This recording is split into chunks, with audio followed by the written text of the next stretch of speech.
Welcome to Proxy Guftugu. Folks, 20th century was the century of ideas. Ideas in science, technology, art, humanities.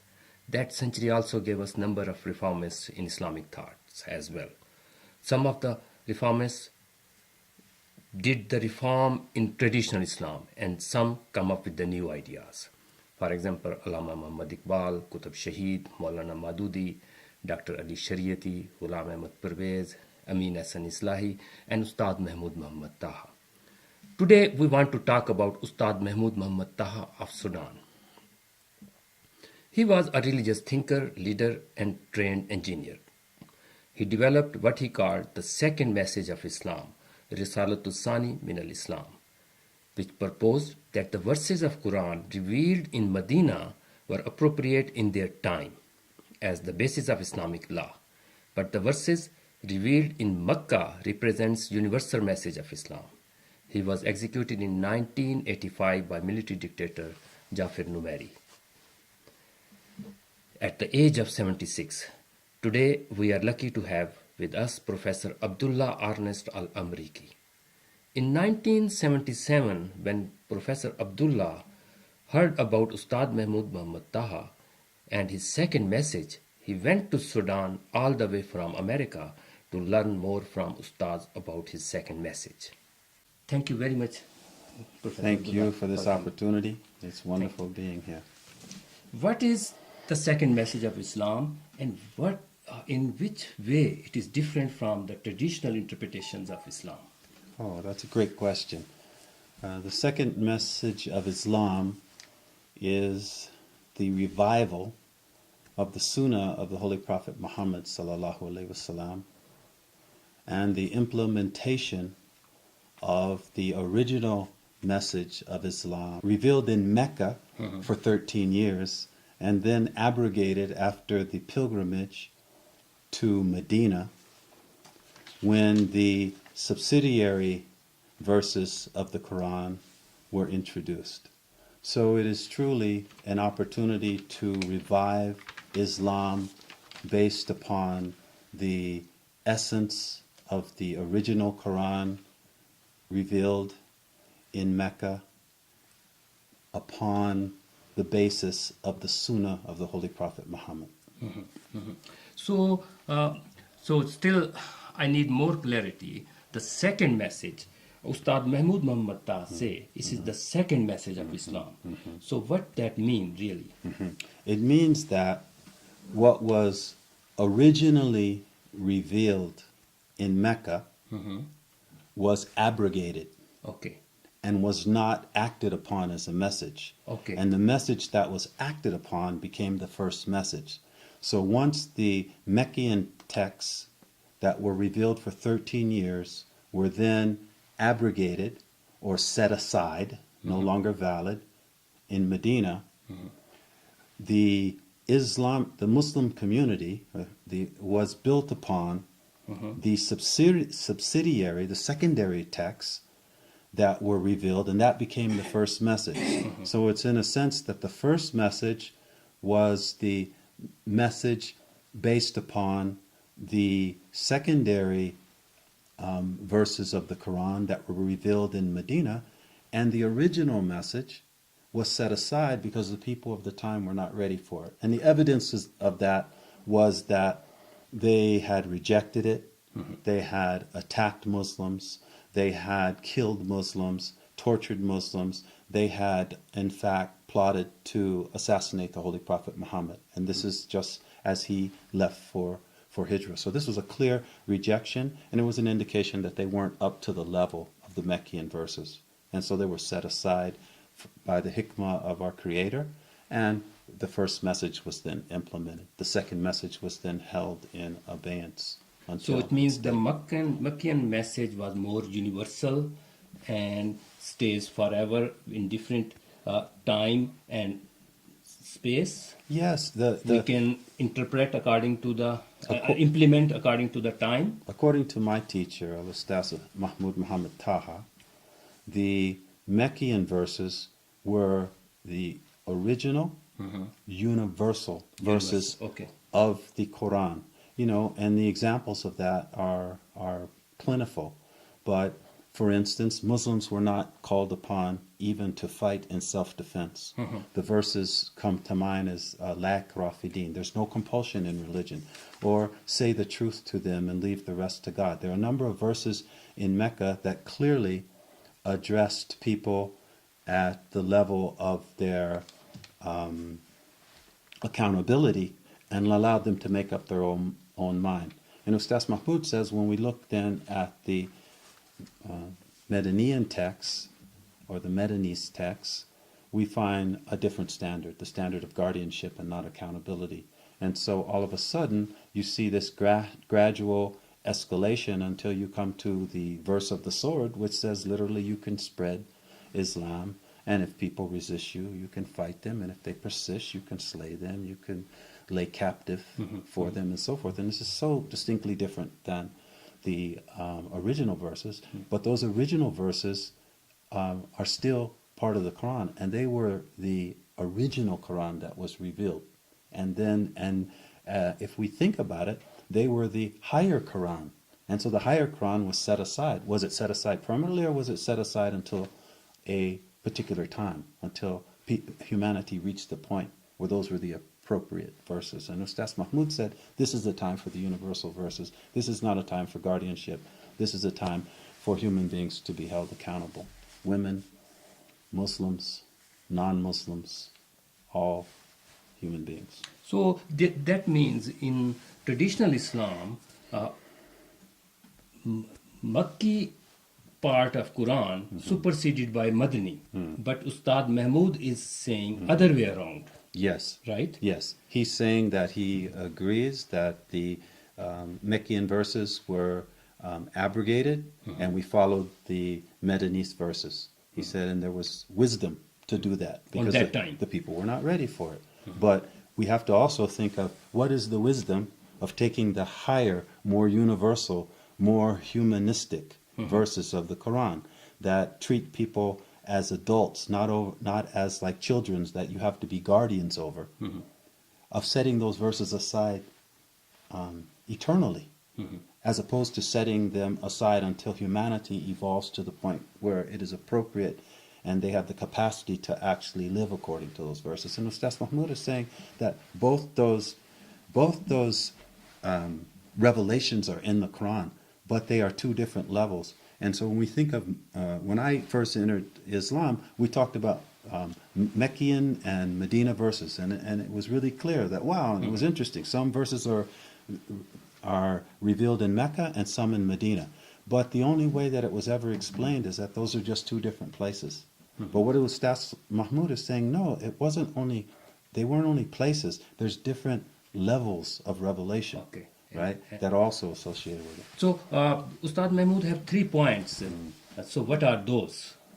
His 3 points? Yes. Well, he has more than 3 points. Okay. But in terms of when I think of the number 3, I think of his discussion around the 3 equalities. So when we talk about the second message of Islam and people being accountable for themselves, Ustaz Mahmoud says that the Muslim community as opposed to the community of believers. And this is another distinction Ustaz Mahmoud makes. He says that what was established in the 7th century was the nation of believers. He says the nation of Muslims is yet to be established. And this is a very controversial point.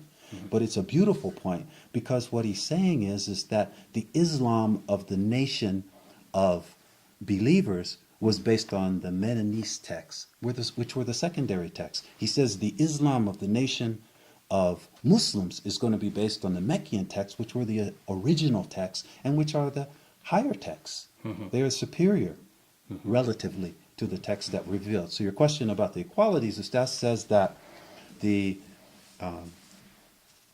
Muslim community will be based on three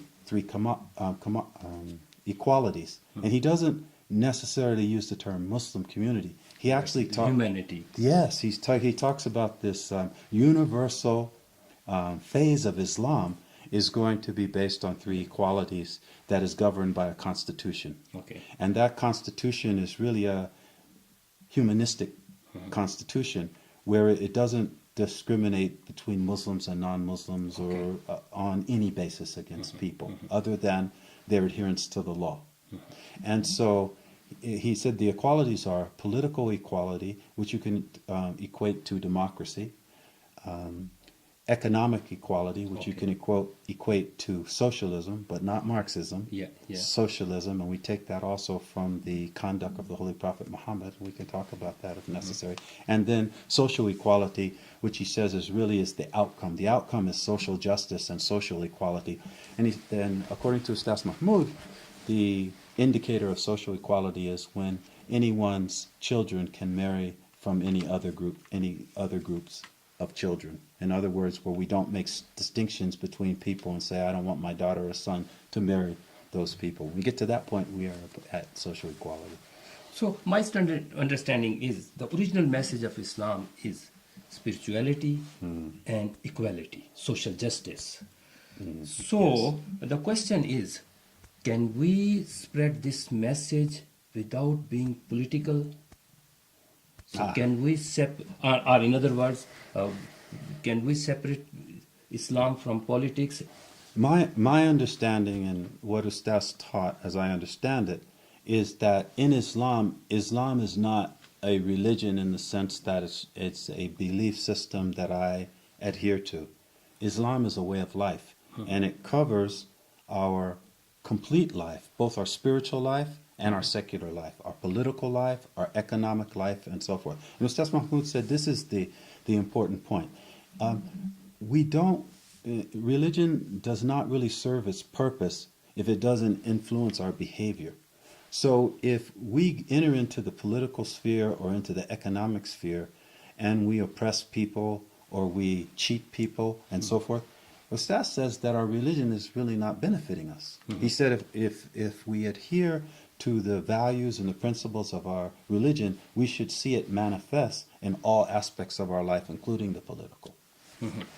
So here one question is, so how different Ustad Mahmood's idea of state is, our idea of republic is different from Muslim Brotherhood or traditional Islamists, the one they're claiming, struggling for Islamic State. Yeah. Let me say, when we look at the state that many Islamists and jihadists, if you will, are proclaiming, they are proclaiming a state based upon many tenets of the first message of Islam. And in that state, they can compel people to follow the will of the heads of that state, against their own will.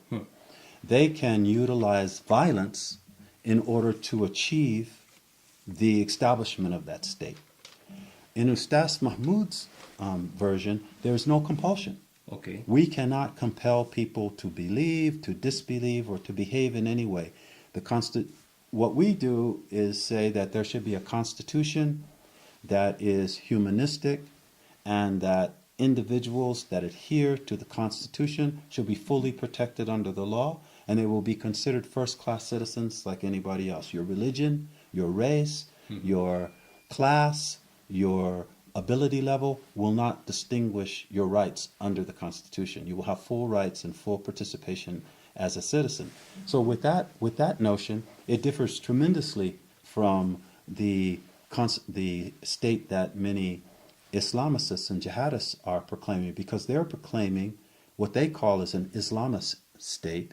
It's not Islamic, but that state that they proclaim is a state that can be established by violence. It can be upheld through violence. It can compel people to behave against their will, and it distinguishes between Muslims and non-Muslims. Muslims are first-class citizens, and everybody else in that state is not as the same standard. It means the first difference is how to achieve that. The violence, there's no way to achieve that state through violence. No. That is one thing. Yeah. The other difference, that if I understood correctly, that means there will be no differentiation in that state among based on the belief or color or any identity. That's right. And most importantly, based on gender. Okay. Women will receive full equality in that state. As Muslims stand before God as equals, But they would be equal in the state. but the Islamic Sharia, so-called Sharia, Yes. but majority of traditionalists Yes. they believe that Yes. is the given by Allah. Right. So what is Ustad Muhammad Taha's stand on about that? The Well, Sharia law. the stand is simple: is that the Quran is given by Allah, and that the Quran is revealed in two places, and that the Medinese Quran is a Quran based on guardianship, and the Meccan Quran is a Quran based on accountability. And if we base the law on the verses from Mecca, where human beings are accountable for themselves, we can develop Islamic law based on those verses. So we're not saying to do away with Islamic law. We're saying to do away with Islamic law based on the secondary verses of the Quran and re-establish Islamic law based upon the original verses of Islam revealed in Mecca. And there's a benefit to this. The benefit is that we solve the problem of the dilemma today where people would be very hard pressed to find anywhere in the world where Islamic law is actually functioning. Our conclusion would be because it was not designed for the 21st century, it was designed for the 7th century.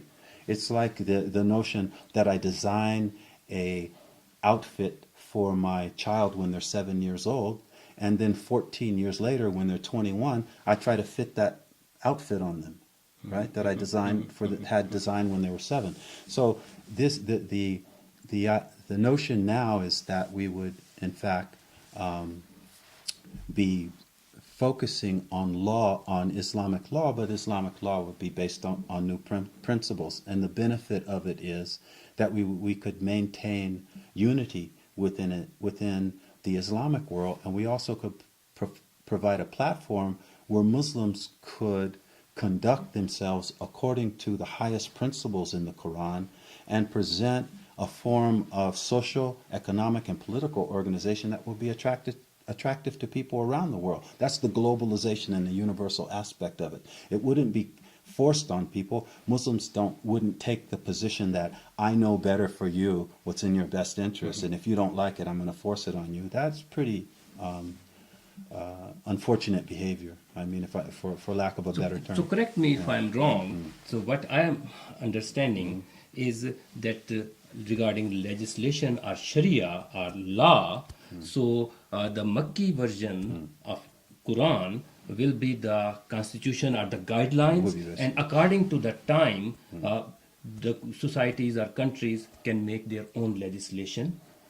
Yes, the societies and countries would, of course, have the freedom to develop the legislation that fits their reality. Their reality of the time. And so you could imagine that there would be different expressions of Islamic law in different countries, just as there was under the first message. So go back to some examples. For example, in traditional Sharia law, so even slavery in some extent is allowed, because on that time it was, and then the status of women is a little bit lower, and the man is the custodian, the guardian or whatever term you want to use, and on the other side, in the state of Islamic State, Muslims are overall guardians and non-Muslims don't have the equal rights.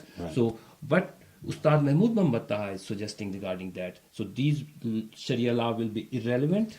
Yes, because we would base the laws on different principles. So on the principle of guardianship, all of those things make perfect sense.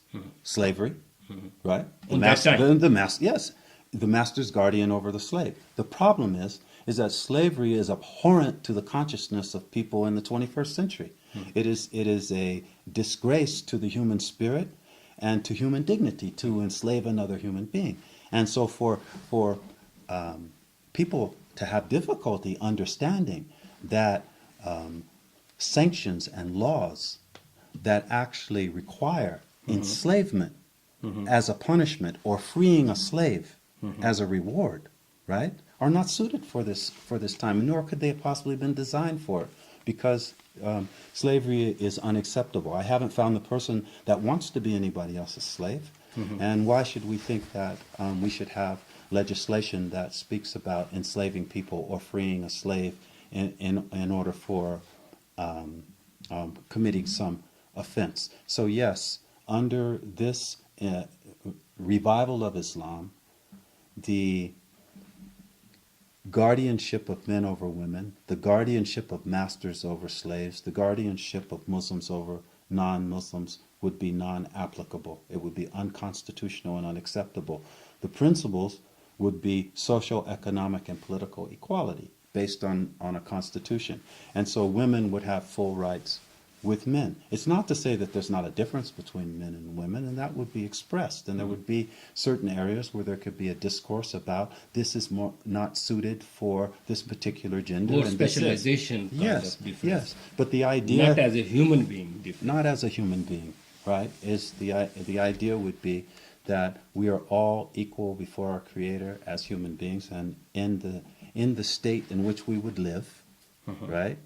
Then everyone, regardless of their gender or other distinguishing categories, would have full access to their rights and protection of their rights. Professor, one other thing. Yes. Today, Muslim world and entire world is going through very difficult time. Yes, we are. Wars, and then especially war based on belief Yes. in Muslim world. So there are very few, majority of Muslims are still peaceful people, but still some groups are exploiting the message of Islam. Yes. So how we encounter them? Yes. Okay. The second message of Islam revives Islam by introducing the Sunnah of the Holy Prophet Muhammad sallallahu alaihi wasallam, and Ustaz Mahmoud explains that the two things about the Sunnah that are really important. One, right now, what we call the Sunnah is also a mix of Sharia. So some things that the Holy Prophet Muhammad sallallahu alaihi wasallam did and said during that time were related to regulating the affairs of people during the 7th century. That's not Sunnah. The revival of the Sunnah that we're talking about would be his personal behavior. So I might have misspoke when I said that's not Sunnah, but that's not the aspects of Sunnah that we would be reviving. In his personal behavior, we would be looking at his relationship to zakat, the fact that he never paid zakat or took from zakat, and we would be looking at the manner in which he conducted his affairs. We would be looking at, his worship practices in particular. And so Ustaz Mahmoud is saying, if we follow the worship practice of Sayyid Muhammad, and we do so conscientiously, and we do so with the fullness of our mind and our heart, we will gradually be able to clean our mind, calm our heart, and be able to begin to practice those values in our interactions with human beings. This is going to be great for our interactions within our homes and within our communities, but it's also can spill over into global affairs where we actually start to want for our brother what we want for ourselves. Not just our brother, the people we like, but our brother who we don't necessarily like, but we know he's our brother because they're also children of Adam. They're also human beings, and we're connected. So I think this notion of second message of Islam is deep, and it is certainly worth people paying close attention to. Professor, so if people wants to know more about Ustad Mahmoud Muhammad Taha and also about his teachings, so where they will go? Okay, there's a website, al-fikra, alfikra.org. And also we have books in Arabic and also in English. Here's the second message of Islam in English. You can get this on Amazon. And if you go to the website, Ustaz's books, his lectures, his speeches, his interviews are all there. And you can really get a great example of his history. He's an exceptional person just outside of his contribution to Islam. He was an exceptional scholar, And he was a revolutionary who stood up against the British.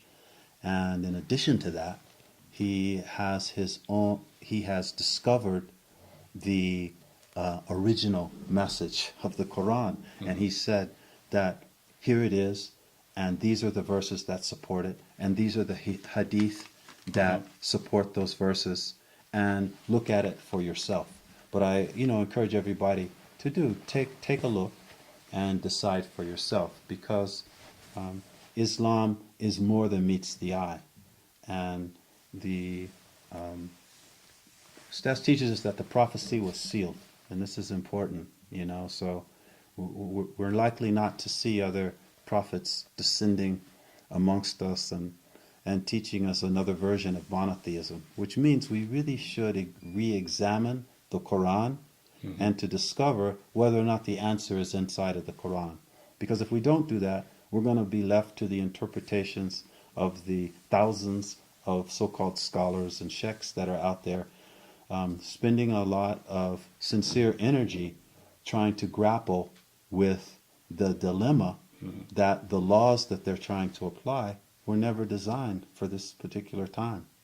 And so I would really suggest that people really contemplate seriously that the Holy Prophet Muhammad brought one book with two messages. The military dictator of Sudan, Yes. Jafar Numeri, Yes. he God bless his executed soul. Ustad Muhammad Taha. So one thing,